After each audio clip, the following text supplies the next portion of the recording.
All right, now let's shift gears to Memphis football. The Tigers season is taking a hard turn. That's one way to say it. Real nice. Injuries, close losses. Now there's no college football playoffs. You don't even sniff that. Not even a conference title opportunity. So the question is, what comes next? So now we're bringing in a friend of the program. We haven't had him on in a very long time, but more than 40 years of experience covering sports. You may know the name. He is the man around these parts. Greg Gaston from Real Sports Talk on Sports 56 joining us to break it down. Greg, thanks for joining us. It's been a while. It has been a while. I guess you guys are telling me I'm old, but I think I already knew that. Well, according to Rich, everybody's old. He's like 15 years old. He thinks everybody's old. Greg, let's just get right to Memphis football, man. Like, what in the world? Where do we go from here? You know, what happens next? Well, you got one game left in the regular season, and there is that possibility that they could end the regular season with 3 straight losses. How much will these players be dialed in for this game? It's a huge one on Turkey Day, but Navy is still in the running to get to the conference championship. Memphis, unfortunately, is not. And you could not even perceive that before the season started, that you could have the possibility of a 3-game losing streak, let alone a 2-gamer. So that game is obviously important for pride for a lot of reasons. Coach Ryan Silverfield's contract, he gets the rollover for 1 more year if he gets to the 9th win. But it will not be easy. And then after that, it's going to be a bowl game. And unfortunately, guys, I've been around a long time through the lean years, through the good years.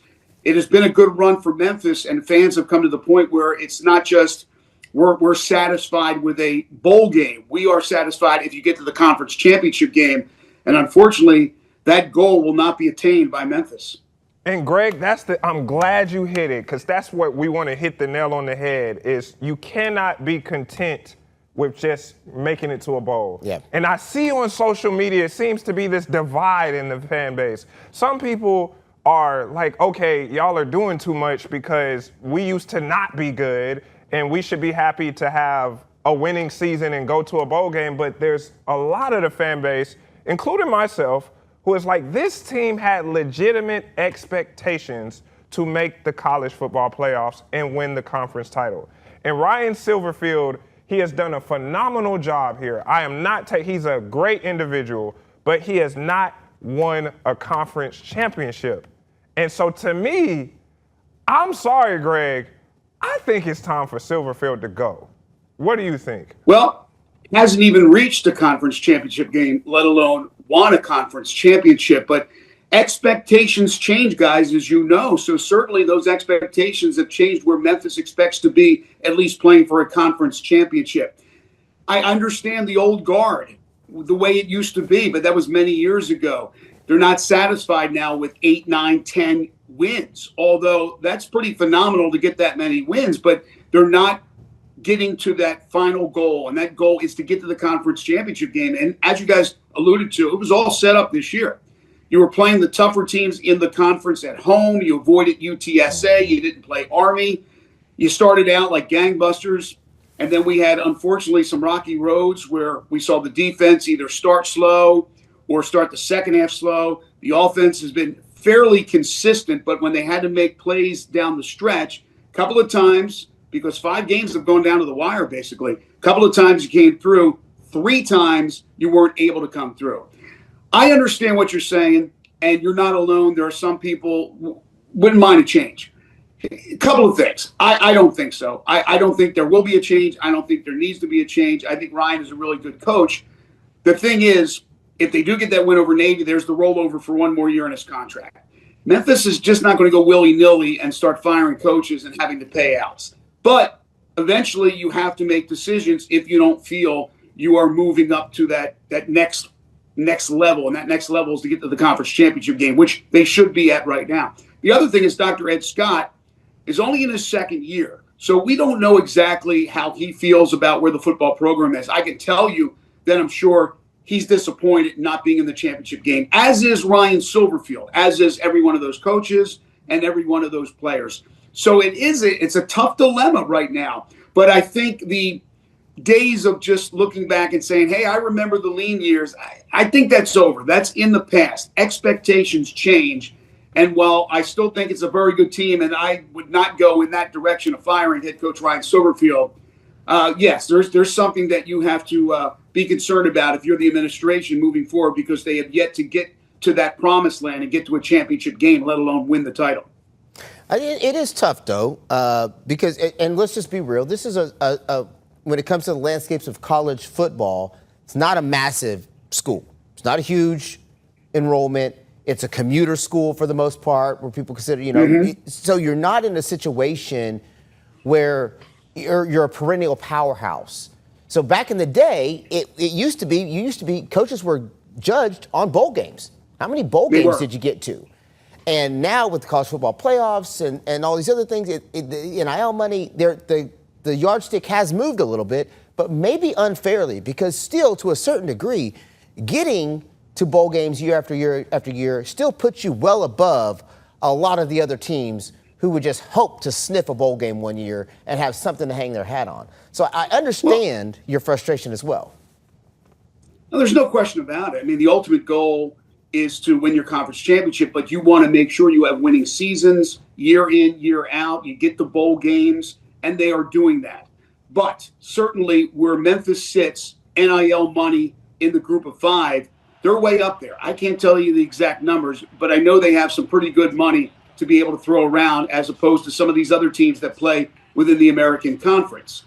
Now, they've done a great job in identifying talent out there and going out and getting those players. You think about this year, some of the players that have come through, these are portal players. So they go out and identify Brendan Lewis to bring him in to see the job that he has done. Brumfield on defense, and some of the guys that have really stepped up. These are portal guys. So that comes from the administration. So if we're going to be negative about Ryan, we could also be positive about him and his staff, that they've been able to do that. They've been able to go out and get the right guys each year during his tenure here at Memphis. But there's no denying the ultimate goal, and that's to get to the conference championship game. So, again, you're going to have a division of fans. You're going to have a lot of the fans who support Ryan and are there for him, and you know who those are because they have been there through thick and thin. They're looking at Ryan as a solid coach, no need to make a change. There's others. Some of them are just frustrated. Some of them are Johnny-come-lately fans, and they're the ones that are the most vocal. It's easy to just throw out, let's fire a coach, let's fire a coach. It's not always easy from the administration's point of view to do so. This isn't one of these big-time schools like you just alluded to, where they have money falling out of their pockets and they can make a move, pay off the coach, and still be able to pay a new coach coming in.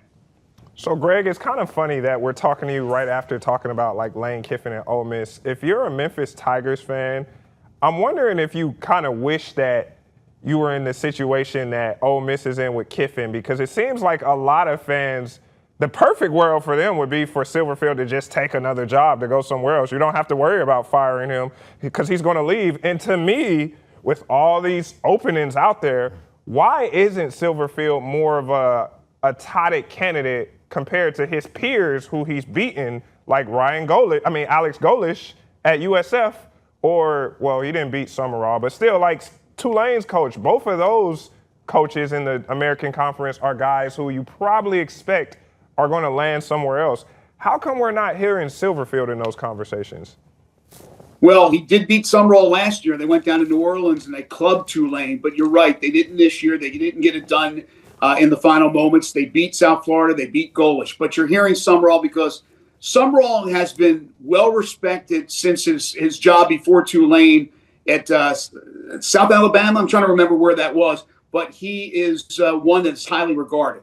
Golish, coming from the Heupel tree at Tennessee, he's looked at as this offensive genius. But it's a really good point you're making. Why isn't Ryan's name brought up more? It has been brought up several times this year, which is the first I can remember. I'm not saying nobody's brought it up before. I may have missed that. But I think there's been a little bit more interest this year than in years past. But certainly when you end up stubbing your toe or sticking your foot in the door and closing it, that pain is certainly going to be something that will probably affect other programs looking at coaches and wondering, well, why can't you win the big one, or why can't you get to the championship game? I think he's a very, very good coach, but I can understand people wondering. And your point about, well, maybe he gets a job and you don't have to worry about firing.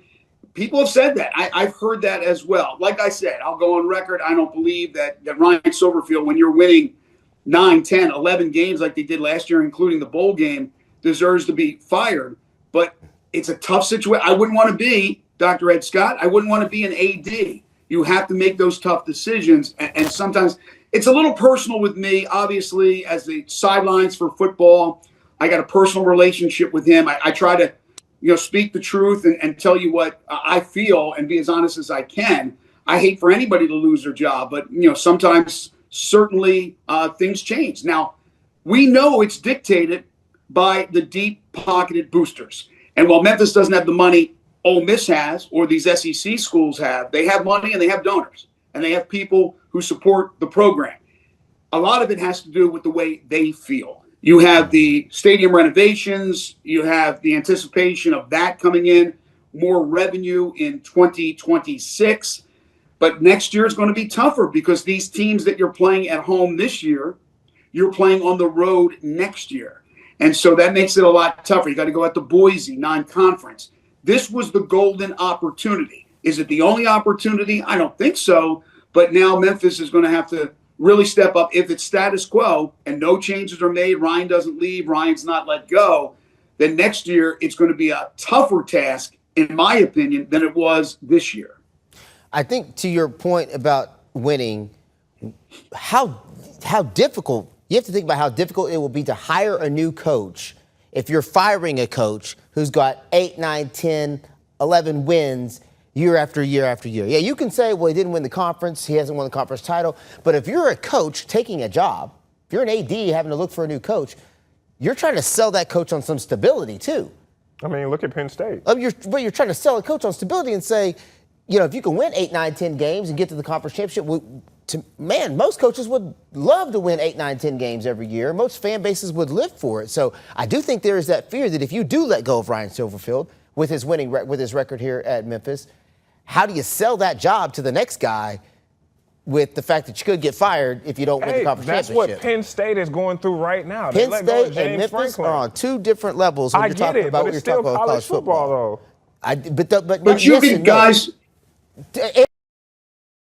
Boat. You could put those two in the same boat. James Franklin was at Penn State for a long time. We know all the wins that he compiled, but we also know his record against top 25 teams, especially top 10 teams. Ryan Silverfield has been here in Memphis for a while and continued to elevate the team, but not to the point where people are satisfied because that elevation did not include the championship game. But both those guys had stability. They were both with their respective programs for a long time. There are other coaches that are let go after 2 seasons, 3 seasons. We see it all the time. So I don't think the selling of the program is that hard. The problem is this. How about if you bring in a coach that fails? How about if you bring in a coach that doesn't recognize those players in the portal, doesn't use the money wisely, wins 6 or 7, maybe squeezes into a bowl, but not as many wins, or God forbid, doesn't get to 6. It's not always green, right? The grass is not always greener on the other side. We don't know that. That's the gamble you take when you make a change with a coach. You leave a little bit of stability with the hope that you can take it to the next level, but perhaps you drop instead of go up. Yeah, that's true. Can we talk a little bit about Brendan Lewis? Yes. And his status? Sure. I think a lot of these conversations we're having right now we wouldn't be having if he was 100% healthy. Yeah. Because I think that some of the games that they lost were games that he could have willed them to win. And he got hurt on these plays. Yeah. Talk a little bit about his status and how important he has been to this team. He is a warrior with a capital W. He has been absolutely amazing. Came from Nevada, as you guys know, began at Colorado, had some decent numbers on a bad Nevada team. I don't know what the expectations were from the fans, even from the media, but certainly the coaching staff had high hopes. He has been everything that they could ask for. He's unfortunately been banged up. That ankle has not been healthy since the beginning of the year. Yet he finds a way to get back into games when he can. There was one he couldn't finish, but he has been an absolute warrior for this team, and he's brought an added dimension. For 4 years, they had Seth Hennigan, who was absolutely terrific, but he was a pocket passer who was a great thrower. Lewis has brought that other dimension, being able to run to go along with throw the ball. We've seen the latter half of the year how much success he's had throwing the ball. We saw earlier about the way he ran, and we wondered, can he throw the ball down the field? Well, he has proven that he can do both. So he has been absolutely tremendous. And I know Ryan pretty darn well. And if Lewis can go, Lewis will be going against Navy. It's not fair, I think, to pull the plug on him, whether it be that game and, of course, the bowl game, because he's earned the ability to start games if he's healthy. But there's a lot of people that are wondering about the two youngsters. And we've seen a little bit of Arrington Maiden. We've seen a little bit of A.J. Hill, one game. There are some people that would love to see those two guys play against Navy because you're really not playing for anything. You can't get to the conference championship game. And I don't think, other than Ryan's contract, 8 or 9 really matters as far as which bowl you're going to. I'm not necessarily in that corner, but I would love to see those young players. But I also understand that you're rewarded for what you have done.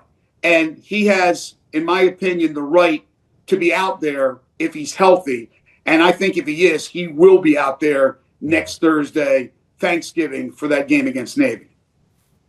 Yeah, I think with him, it's just a balancing act. You have to understand the trade-off that when he's limited, the run game suffers. Greg, we could talk about Memphis football forever, but we're running out of time, so we got to take a quick break, and then we'll come back and we'll talk about Memphis basketball. Which might be even harder.